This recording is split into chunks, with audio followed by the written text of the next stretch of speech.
नमस्कार, मैं हूं यश खुराना। स्वागत है आपका हमारे इस बेहद खास कार्यक्रम में। और इस बेहद खास कार्यक्रम की शुरुआत करेंगे बड़ी खबर के साथ। जी हां, बड़ी खबर सामने आ रही है।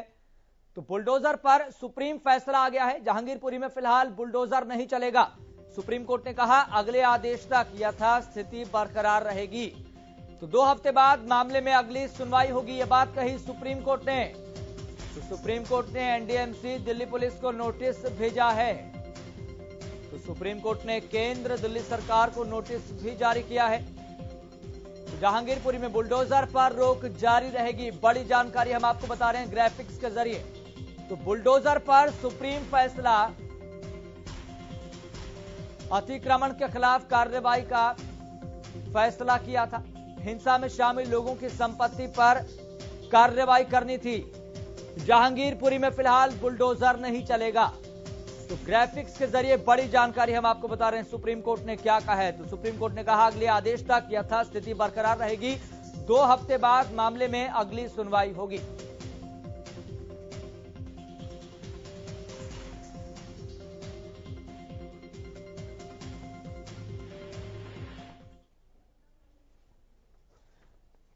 तो इस मसले पर ज्यादा जानकारी के साथ और इसके साथ साथ आपको बता दें कि बातचीत के लिए हमारे साथ कांग्रेस प्रवक्ता सुरेश रोड जुड़ गए हैं। सुरेश रोड जी, आपका बहुत बहुत स्वागत है इस खास कार्यक्रम में जुड़ने के लिए।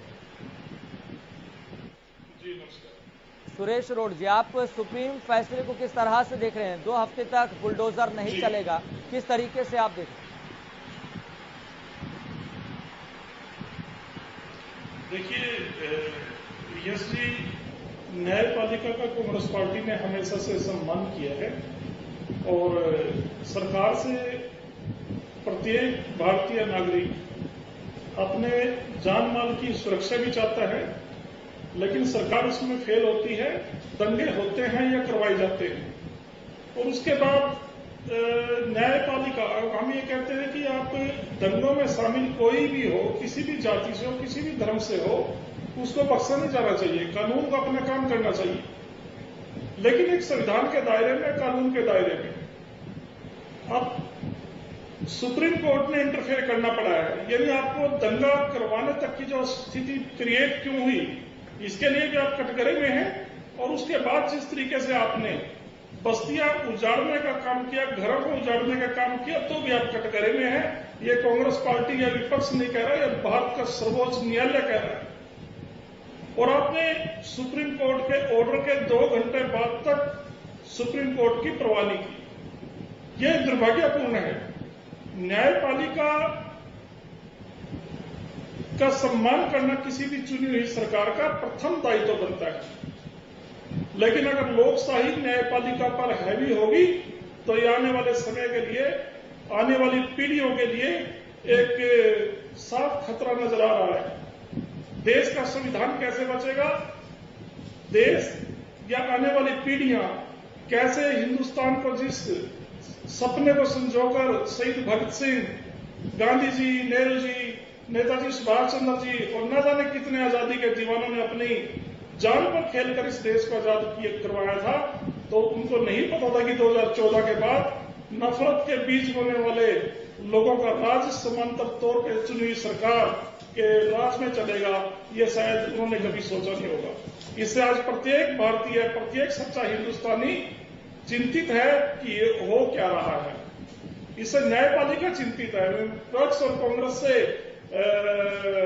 अलग से एक बात बताना चाहता हूं कि आज से 2-3 साल पहले आपको ध्यान होगा यश जी कि माननीय सुप्रीम कोर्ट के 4 मुख्य प्रमुख न्यायाधीशों ने प्रेस कॉन्फ्रेंस करके देश की जनता को, आवाम को यह बताने की जरूरत महसूस हुई थी कि लोकतंत्र खतरे में है। बात लोकतंत्र और संविधान को बचाने की आप रही। घरों को, बस्तियों को जिस तरीके से उजाड़ा जा रहा है, कांग्रेस पार्टी या न्यायपालिका या मीडिया भी, पहले जो अच्छा मीडिया है वो भी इस ओर आगाह करता नजर आया। पत्रकारों पर मुकदमे दर्ज हो रहे हैं, शायद कई साथियों को, मीडिया कर्मियों को तब समझ में नहीं आया होगा, तो आज आ रहा होगा। ठीक है सुरेश जी, मैं आपके पास लौटूंगा। बहुत से सवाल हैं, बहुत से सवाल हैं, खुलकर चर्चा करेंगे, बहुत से सवाल हैं। तो फिलहाल आगे बढ़ते हैं। बुलडोजर पर 2 हफ्ते की सुप्रीम रोक तो लग चुकी है, लेकिन क्या राजनीति रुकेगी? ये बड़ा सवाल है, क्योंकि बुलडोजर के ऑफ होते ही राजनीति ऑन हो गई है। रिपोर्ट आप देखिए, इसके बाद हम बात करेंगे बुलडोजर राजनीति पर। हमारे साथ बीजेपी, कांग्रेस और आम आदमी पार्टी के नुमाइंदे भी होंगे। रिपोर्ट आप सबसे पहले देखिए।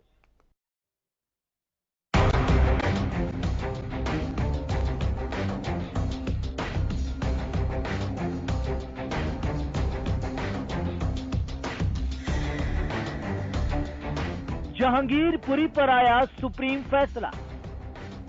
जहांगीरपुरी में अगले आदेश तक नहीं चलेगा बुलडोजर। सुप्रीम कोर्ट ने कहा 2 हफ्ते बाद होगी मामले की अगली सुनवाई। सुप्रीम कोर्ट ने एनडीएमसी और दिल्ली पुलिस को भेजा नोटिस। दिल्ली में हनुमान जयंती पर हिंसा का शिकार हुई जहांगीरपुरी में फिर बुलडोजर चलेगा या उस पर रोक लगी रहेगी, इसे लेकर सुप्रीम फैसला आ चुका है। सुप्रीम कोर्ट ने बड़ी ही सावधानी पूर्वक इस मसले पर अगले आदेश तक यथास्थिति बनाए रखने के आदेश जारी कर दिए हैं। साथ ही 2 हफ्ते बाद इस मुद्दे पर पुनः सुनवाई का फैसला किया है। मतलब ये कि अगले 2 हफ्तों तक बुलडोजर की कार्रवाई पर रोक रहेगी। लेकिन इसी बीच हिंसा की आग में राजनीति का तड़का अब भी लगाया जा रहा है और इस मसले पर लगभग सभी पार्टियों में सियासी घमासान छिड़ गया है। आम आदमी पार्टी के नेता और राज्यसभा सांसद राघव चड्ढा ने आरोप लगाया है कि भाजपा नेताओं ने पहले रिश्वत लेकर इन बस्तियों को बसने दिया और आज इन्हें गिराने की कार्रवाई कर अपनी उस गलती को छिपाने की कोशिश कर रहे हैं। तो वहीं दिल्ली बीजेपी चीफ आदेश गुप्ता ने बुलडोजर कार्रवाई रुकवाने वालों पर तंज कसा है। उन्होंने ट्वीट कर लिखा, राम मंदिर को रोकने वाले आज जहांगीरपुरी में दंगाइयों को बचाने और अवैध अतिक्रमण की कार्रवाई को रोकने के लिए सुप्रीम कोर्ट पहुंची है। तो वहीं कांग्रेस ने अजय माकन समेत 15 बड़े नेताओं के डेलीगेशन को जहांगीरपुरी के प्रभावित इलाकों में भेजने का फैसला लिया है। ओवैसी ने भी जहांगीरपुरी में एंट्री की कोशिश की, लेकिन वे अंदर नहीं जा पाए। उधर टीएमसी 22 अप्रैल को अपना प्रतिनिधिमंडल जहांगीरपुरी में भेजने का प्लान बना रही है। मतलब ये कि जहांगीरपुरी में बुलडोजर की कार्रवाई का स्विच सुप्रीम कोर्ट ने अगले आदेश तक ऑफ कर दिया हो, लेकिन इस पर पॉलिटिक्स टॉप स्पीड से जारी है। अपने अपने हिसाब से तमाम पार्टियां अपने अपने राजनीतिक प्रयोग में जुट गई हैं। लेकिन अब देखना होगा कि अगले 2 हफ्तों में ये बुलडोजर पॉलिटिक्स कहां तक पहुंचती है। दिल्ली से सुशील सिंह, हरियाणा न्यूज।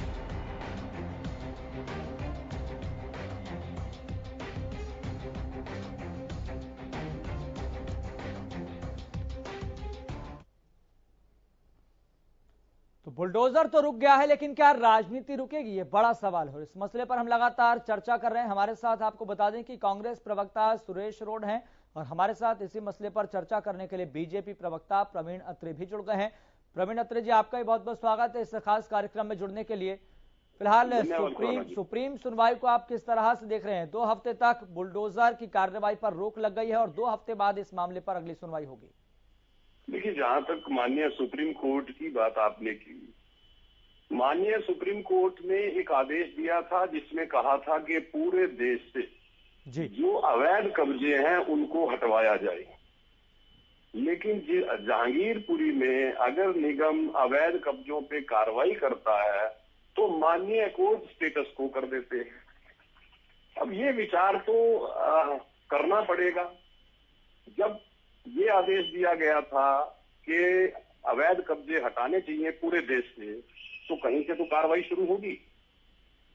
महत्वपूर्ण चीज ये है कि अगर 2015 में एक पीआईएल डलती है सुप्रीम कोर्ट में, जिस पीआईएल में ये मांग की जाती है कि जो देश के अंदर घुसपैठिए हैं उनको आइडेंटिफाई किया जाए, देश से निकाला जाए, ऐसी मांग एक पीआईएल में होती है 2015 में। आज 2022 हो गया है, 7 साल हो गए हैं उस पीआईएल को डले हुए। उसके ऊपर कितनी बात आगे बढ़ी है आप सभी जानते हैं। मैं केवल ये बात इसलिए यहां बता रहा हूं कि एक तरफ देश के न्यायालय से आम जन को न्याय पाने के लिए सालों साल लग जाते हैं, वहीं दूसरी तरफ अगर निगम माननीय सुप्रीम कोर्ट की हिदायत अनुसार अवैध अतिक्रमण को हटाने की कार्रवाई करता है तो 1 दिन के अंदर सुनवाई भी होती है, स्टेटस को भी हो जाता है, ये बहुत विचारणीय है। मुझे लगता है सबको इस पे विचार करना चाहिए। लेकिन प्रवीण अत्रे जी, आम आदमी पार्टी के तमाम नेता कह रहे हैं, खासतौर पर राघव चड्ढा ने कहा कि भारतीय जनता पार्टी एमसीडी के नेता अधिकारी पैसे लेकर पहले तो बस्तियों को बसने देते हैं, फिर जब बात सामने आती है तो बुलडोजर की कार्रवाई से गरीबों के हक को मारा जाता है। देखिए, जहां तक राघव चड्ढा जी की आपने बात कही, मैं परसों एक प्रेस कॉन्फ्रेंस सुन रहा था, आतिशी, कल एक आम आदमी पार्टी नेत्री हैं आतिशी, वो तो यहां तक कह रही थी कि भारतीय जनता पार्टी ने रोहिंग्या मुसलमानों को, बांग्लादेशी घुसपैठियों को देश में बसाया है। और वही आम आदमी पार्टी जिस वक्त CAA बिल आया, विरोध करने के लिए शाहीन बाग जैसा एक आंदोलन करवाया इसी आम आदमी पार्टी ने। पहले तो आम आदमी पार्टी ये निर्णय कर ले कि वो कहना क्या चाहती। एक तरफ वो कहते हैं कि घुसपैठियों को, रोहिंग्या मुसलमानों को भारतीय जनता पार्टी ने बसाया। जब भारतीय जनता पार्टी की सरकार विदेशी घुसपैठियों को आइडेंटिफाई करने के लिए CAA लेके आती है, NRC की चर्चा शुरू होती है, तो यही लोग आंदोलन शुरू कर देते हैं। आप समझ सकते हैं किस तरह की दोगली राजनीति करने की कोशिश हो रही है। पहले तय तो करें ये कहना क्या चाहते हैं। जी, सुरेश रोड भी हमारे साथ जुड़े हुए हैं। सुरेश रोड जी, क्योंकि एक नैरेटिव ये भी बनाया जा रहा है कि किसी विशेष समुदाय को टारगेट करने की कोशिश की गई है बुलडोजर की कार्रवाई के जरिए।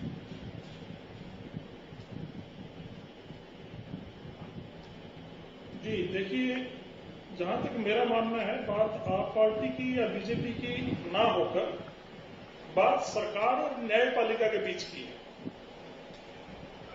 न्यायपालिका के ताजा ऑर्डर के बारे में अभी बीजेपी की तरफ से जो बात आई है बहुत दुर्भाग्यपूर्ण है। अभी इन्होंने कहा है कि पहले ऑर्डर था कि अवैध बस्तियों को हटाया जाए, और वो सालों में ऑर्डर आते हैं, लेकिन अभी कुछ ही घंटों में कह रहे ऑर्डर आ गया, सुनाई भी होगी। इसका मतलब सरकार की तरफ से न्यायपालिका पर या माननीय सुप्रीम कोर्ट पर उंगली उठाई गई है इस डिबेट के अंदर। यह बहुत दुर्भाग्यपूर्ण है। और मैं आपके चैनल के माध्यम से बीजेपी से यह पूछना चाहता हूं सरकार से कि जब ऑर्डर कुछ ही घंटे में आ गया कार्रवाई रोकने का, अगर सरकार अपनी जगह पे सही है तो क्या इतनी बड़ी सरकार माननीय सुप्रीम कोर्ट से उस ऑर्डर को रुकवा नहीं सकती?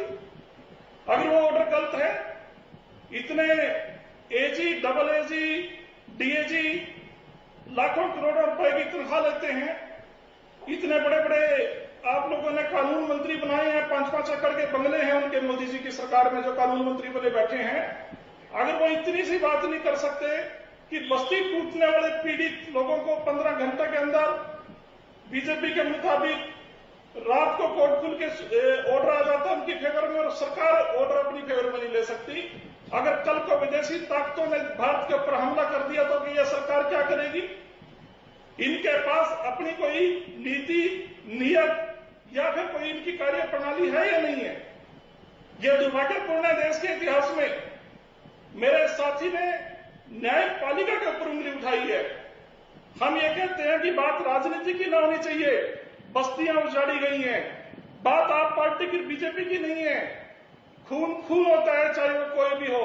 आप अगर अवैध बस्तियां हैं तो ये जिम्मेवारी भी 7 साल से बीजेपी केंद्र में बैठी हुई है, प्रदेशों में बैठी हुई है, और आप पार्टी का यह बहरूपिया मुख्यमंत्री भी बीजेपी के कदमों में पड़ा रहता है। तो आप क्यों नहीं कार्रवाई करते इस पे? न्यायपालिका में कांग्रेस पार्टी कार्रवाई करेगी या पैरवाई करेगी क्या? मैं जानना चाहता हूं। ठीक है, जवाब ले लेते हैं। सुप्रीम कोर्ट में मोदी सरकार की पैरवी कांग्रेस पार्टी करे? आप सुप्रीम कोर्ट में अपना पक्ष क्यों नहीं रखते? ठीक है, जवाब ले लेते हैं। यह दुर्भाग्यपूर्ण है। जवाब ले लेते हैं। में नहीं घसीटा जाना चाहिए, बात न्यायपालिका के ऊपर उंगली उठाने का है। ठीक है, जवाब ले लेते हैं। हमारे साथ प्रवीण अत्रे भी लगातार जुड़े हुए, जवाब ले लेते हैं। सुराना जी, मैं दोबारा से रिपीट करता हूं। ठीक है, जवाब ले लेते हैं। सुरेश रोड जी, सुरेश जी जवाब ले लेते हैं। प्रवीण अत्रे जी अपनी बात। मैं दोबारा से दोहराता हूं, 2017 में माननीय सुप्रीम कोर्ट ने पूरे देश से जो अतिक्रमण है, जो अवैध कब्जे है, उनको हटाने की बात कही है। ये माननीय सुप्रीम कोर्ट ने कहा था। ये मैंने नहीं कहा था। मैं दोबारा से याद दिला देता हूं अपने मित्र को। और दोबारा फिर एक बात ये कह रहे हैं कि अगर कोई विदेशी आक्रमण हो जाता है तो ये सरकार क्या करेगी, क्योंकि हैरानी होती है जब कांग्रेस के लोग ये बात, और ये बोले भी क्यों ना, क्योंकि इनका इतिहास रहा है। 1959 में चीन ने अरुणाचल प्रदेश की असम राइफल की चौकी पे कब्जा कर लिया। लगातार सत्ता में रहने वाली कांग्रेस उस कब्जे को छुड़वा नहीं सकी, और वर्तमान सरकार ने जिस तरह से अपनी सीमाओं के ऊपर डट के इन विदेशी आक्रांताओं का मुकाबला किया, वो हमारे सामने है। हम इनको चुप कराए, अरे इनको चुप कराए, इनको चुप कराए, अरे चुप कराए, अरे मैं तो दोबारा कह रहा हूँ, अरे भाई मैं तो दोबारा बोल रहा हूँ, सुन तो लो, मैं तो बोल रहा हूँ, तथ्यात्मक बातें बोल रहा हूँ, आपकी तरह अरनगल बातें नहीं बोलता मैं तथ्य के साथ बता रहा हूँ ये बात। क्या 2015 में एक PIL सुप्रीम कोर्ट में दलित या नहीं दलित के विदेशी जो घुसपैठिए हैं उनको आइडेंटिफाई किया जाए, उस पर क्या कार्रवाई हुई, मैं ये जानना चाहता हूँ। मैं केवल ये कह रहा हूँ कि आप लोग जो अरनगल बातें करते हैं, आप लोग अरे भाई बीच में ना बोलिए, आपका दोष नहीं है, क्योंकि यही कपिल सिब्बल थे जो राम मंदिर रुकवाने के लिए कोर्ट में दुआई दे रहे थे। यही कपिल सिब्बल और यही वो गैंग था जो याकूब मेनन की फांसी रुकवाने के लिए रात के 2 बजे चले गए थे कोर्ट में। तो आप लोगों का तो इतिहास है, आप लोगों ने लेकिन प्रवीण अत्रे जी, आप लोगों का दोष नहीं। लेकिन प्रवीण अत्रे जी, अगर ये सवाल पूछा जाता है कि पहले नोटिस देना चाहिए था कार्रवाई से पहले, वहां पर कितनी दुकानें बनी हुई थी, वहां पर कितनी बस्तियां थी, कितनी वहां पर दीवारें खड़ी हुई थी, तो पहले नोटिस देना चाहिए था। एक प्रक्रिया के तहत कार्रवाई की जाती है, नोटिस नहीं दिया गया, ये आरोप लगातार लग रहा है। लेकिन ये भी आरोप लग रहा है कि पहले तो बस्तियों को बसाया जाता है, दुकानों को बनवाया जाता है, फिर कार्रवाई के नाम पर बुलडोजर चलवाया जाता है, फिर कहते हैं गरीबों के हक पर डाका मार दिया। देखिए ऐसे है खुराना जी, वही तो मैं कह रहा हूँ। म्यूनिसिपल एक्ट 1969 जिसके अंदर म्यूनिसिपल एक्ट में ये पूरी अख्तियार है किसी भी कॉरपोरेशन को कि वो किसी भी अवैध अतिक्रमण को हटाने के लिए नोटिस देने को बाध्य नहीं है, ये तो कानून में लिखा है। लेकिन MCD फिर ये भी तो बताए ना कि ये दुकानें, ये दीवारें जहां पर तोड़फोड़ की कार्रवाई की गई है वो कब से बने हुए थे। टाइमिंग को लेकर भी सवाल खड़ा हो रहा है, शोभा यात्रा होती है, हिंसक झड़प होती है, फिर उसके कुछ दिन बाद बुलडोजर की कार्रवाई हो जाती है। ये इतने समय से याद क्यों नहीं आया, ये तमाम पार्टियां सवाल उठा रही हैं। मैं वही कह रहा हूँ कि जिन मित्रों को केवल राजनीति करनी है, इन्होंने तो इस कार्रवाई को धर्म विशेष के साथ भी जोड़ दिया, जबकि ये कार्रवाई हर उस पे हुई है जिसने अवैध अतिक्रमण किया हुआ था, भले ही वो किसी धर्म से हो किसी जाति से, लेकिन इन्होंने धर्म विशेष से जोड़ के राजनीति करनी शुरू की, क्योंकि ये गिद्ध राजनीति के आदी है। कोई भी सरकारी कार्रवाई अगर कानून सम्मत होती है, मुझे लगता है बजाय उसकी आलोचना करने के तथ्यों को देखना चाहिए। ठीक है प्रवीण अत्रे जी, मैं आपके पास आ रहा हूं। हमारे साथ आम आदमी पार्टी की प्रवक्ता डॉक्टर सारिका वर्मा भी जुड़ गई है। डॉक्टर सारिका वर्मा जी, आपका बहुत बहुत स्वागत है इस खास कार्यक्रम में जुड़ने के लिए। Thank you. Doctor Sarika Verma ji, ये जो पूरा प्रकरण चल रहा है, घटनाक्रम चल रहा है, आम आदमी पार्टी का स्टैंड क्या है, और इसके साथ साथ सुप्रीम कोर्ट का जो अभी जो स्टैंड आया है कि 2 हफ्ते तक बुलडोजर की कार्रवाई नहीं होगी, 2 हफ्ते बाद इस मामले पर एक बार फिर से सुनवाई होगी, दिल्ली सरकार को भी नोटिस भेजा गया है।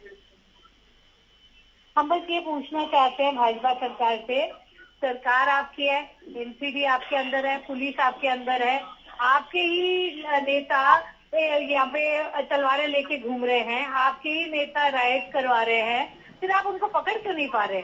क्या दिल्ली पुलिस इतनी कमजोर है कि ये अपने नॉर्मल काम कर ही नहीं पा रही है? अगर आपके बस की नहीं है तो आप छोड़ दीजिए, सरकार के हवाले कर दीजिए। जिस तरह हम स्कूल ठीक कर रहे हैं, जिस तरह हम हॉस्पिटल ठीक कर रहे हैं, हम दिल्ली पुलिस को भी ठीक कर देंगे। आप लोग से लॉ एंड ऑर्डर समझता नहीं है। पिछले 4 साल में ये 2 साल में दूसरा दंगा हो गया है कि वही ईस्ट दिल्ली में वही वहाँ पे आप करवाते हैं, आपके ही लोग करवाते हैं और आपके ही लोग बाकियों के ऊपर फिर लांछन लगाते हैं। आपको शर्म नहीं आती है? बहुत सारा कंट्री। खुराना जी, पहले मैं बहन जी के तथ्य भी ठीक कर दूं।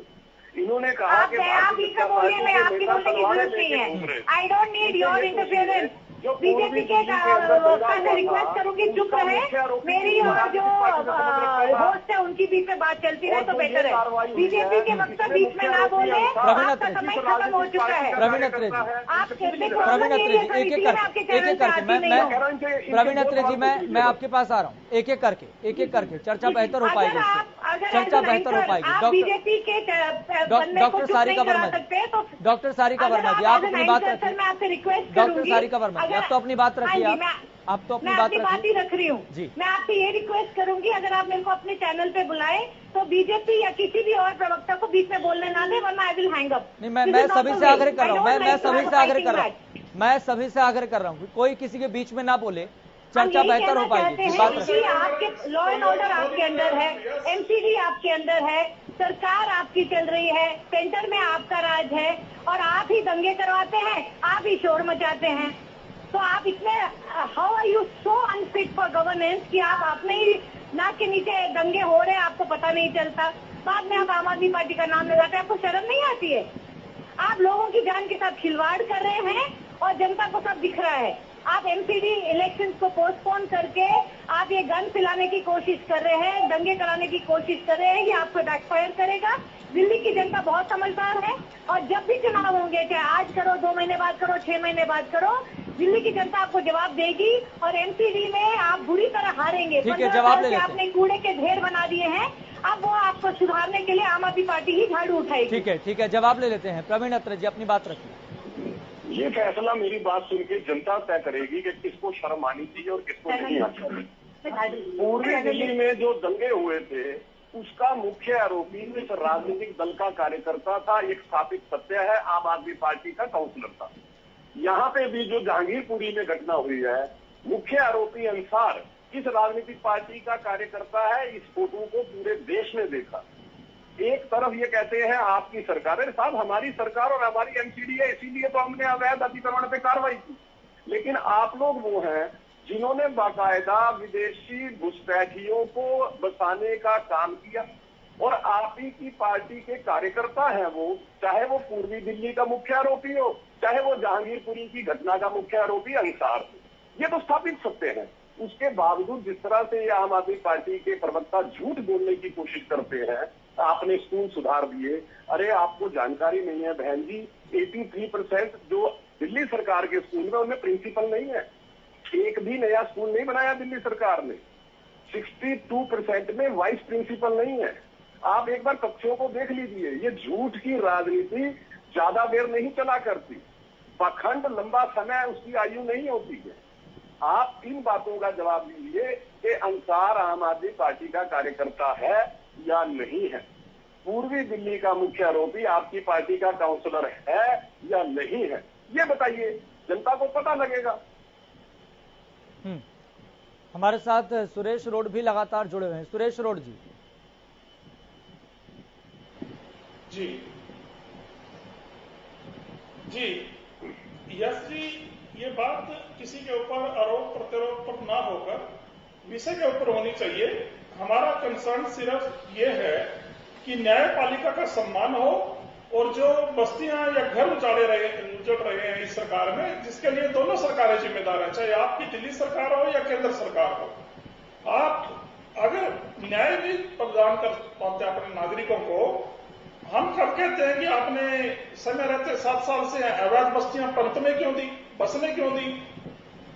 तो अगर बस गई तो उनको आप प्रॉपर दूसरी उनको जगह दीजिए, उनके खिलाफ कार्रवाई कीजिए कानूनी तौर पे। कोर्ट में भी आप पैरवी कर सकते हैं अपनी। अब बीजेपी के लिए देखिए यश जी, कपिल सिब्बल नाम के व्यक्ति भी 2 हैं। एक कपिल सिब्बल वो हैं जो अगर कांग्रेस में कोई बात उठाते हैं तो बीजेपी उनको बहुत प्यारा मानती है कि राहुल गांधी जी के खिलाफ कपिल सिब्बल जी बोलते हैं। आज इनको पीड़ा होती है जबकि व्यक्ति एक है, नेता एक है, कपिल सिब्बल जी।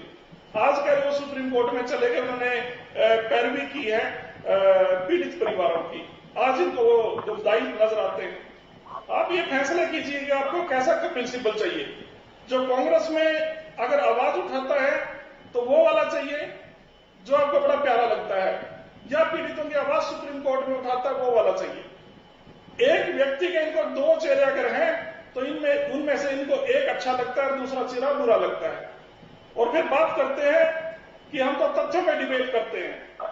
हमने कोई राजनीति की बात ही नहीं की यहाँ पर। हम तो ये कहते हैं कि जो सरकार केंद्र में चल रही है, माननीय सुप्रीम कोर्ट में पक्ष रखने का काम उसी सरकार का है। या कांग्रेस पार्टी ये काम करेगा, आप सत्ता छोड़ दीजिएगा, मध्यावधि चुनाव करा दीजिएगा अगर बस का नहीं है। ठीक है। आप कैसी बातें कर रहे हैं? किसी भी बात का, जो प्रवीण अत्रे ने भी बात बोली, इनकी किसी बात का मुंह सिर पैर कोई सी चीज नहीं है। ठीक है। हवा की बातें हैं। कोई भी आंकड़े कहीं के ले आएंगे, दूसरे पर रोक लगाएंगे, दूसरे को बताते हैं कि आप लोग तो राजनीति कर रहे हैं। अरे राजनीतिक लोग अगर आपको कुछ अकल दे रहे हैं तो सीख लेनी चाहिए। ठीक है। बीजेपी ठीक है सुरेश लोग जी, ठीक है। कमर खोदने का कार्य कर रहे हैं, जनता को समझ रही है इनकी बात। ठीक है। ये विषय के ऊपर कोई सार्थक बात न करके दूसरे पर लालसा लगाने की बात। ठीक है सुरेश जी, ठीक है। राजनीतिक व्यक्ति राजनीति करेंगे, कांग्रेस पार्टी राजनीति करेगी, घास थोड़ी खोदेगी। ठीक है। ठीक है सुरेश जी, बहुत बहुत शुक्रिया इस खास कार्यक्रम में जुड़ने के लिए। प्रवीण अत्रे जी आपका भी बहुत बहुत शुक्रिया। डॉक्टर सारिका वर्मा जी आपका भी बहुत बहुत शुक्रिया इस खास कार्यक्रम में जुड़ने के लिए। तो राजनीति का बुलडोजर लगातार चल रहा है, लेकिन सुप्रीम कोर्ट का जो अभी तक बुलडोजर को लेकर फैसला आया है वो यही है कि 2 हफ्ते बाद इस मामले पर अगली सुनवाई होनी है। लेकिन 2 हफ्ते के भीतर भीतर नोटिस भी दिया गया है दिल्ली सरकार को, केंद्र सरकार को और तमाम इस मामले को लेकर जो कार्रवाई चल रही है। लेकिन देखना होगा 2 हफ्ते बाद इस मामले पर क्या सुनवाई होगी। फिलहाल बुलडोजर की खेती पर रोक लग गई है। आप देखते रहें।